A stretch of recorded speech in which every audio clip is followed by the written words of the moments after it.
Title: A Strange Place. Part 1. On a warm summer day, the students of Maple Ridge High were on an exciting field trip to the South American rainforest. Led by their adventurous teacher, Mr. Silva, they were eager to explore the wonders of nature. After hours of hiking, the group stumbled upon an unusual cave, partially hidden by thick vines. The entrance seemed normal, but something was unsettling about it. "Let's check it out," Mr. Silva said, with a grin that was half curiosity, half excitement. Despite their hesitations, the students agreed and followed him inside. At first, the cave seemed ordinary: damp walls, cool air, and the sound of dripping water echoing off the stone. But as they ventured deeper, the atmosphere shifted. The temperature dropped, and a strange mist began to fill the air.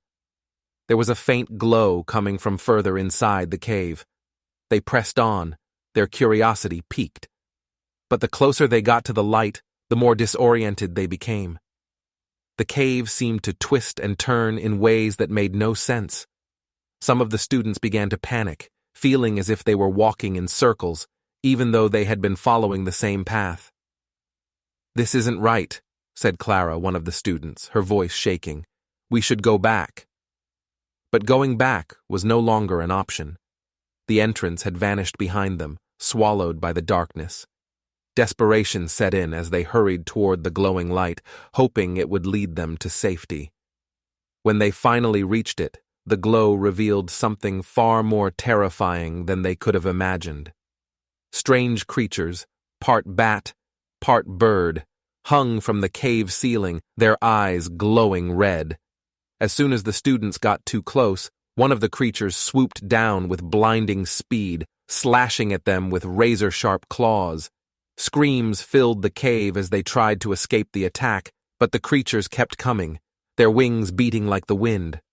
One of the students, Miguel, was injured, his arm cut by one of the creatures. Blood dripped onto the stone floor as the group scrambled to flee.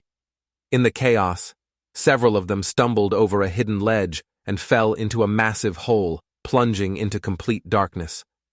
They landed hard, bruised, and terrified in an underground chamber.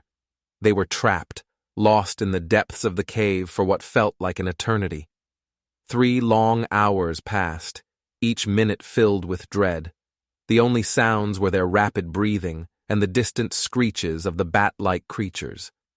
Suddenly, a voice echoed through the chamber.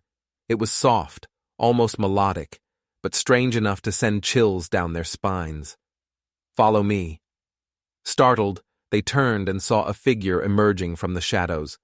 It looked almost human, but there was something off about it. Its skin was pale gray, its eyes glowing faintly, and its body was covered in fine, scaly patches.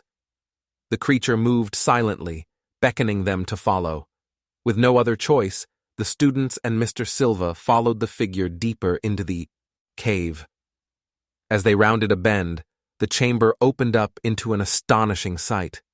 A hidden community of creatures, all of them like the one they were following.